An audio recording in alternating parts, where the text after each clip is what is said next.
Welcome. In this video, I will show you how to use wireless power sharing on your Samsung Galaxy S25 Plus smartphone.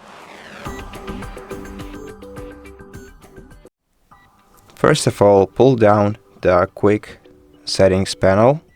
Then you're gonna have to find the power sharing icon right here, and if you cannot see it here, then tap the edit icon at the top of your screen. Then select edit, then find the power share on the list of available buttons and tap on it. Then tap down one more time, and then swipe down the full list of quick settings, tap on your wireless power sharing, and once you see this notification popping up on your smartphone, turn it around.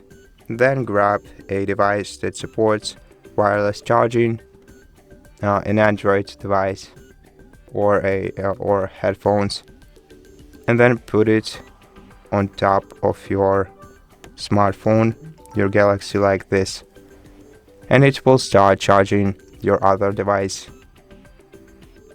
And so that's basically it. Thank you for watching this video. If you liked it, please consider subscribing to our channel, leave us a like in the comment below, and I'll see you in the next one.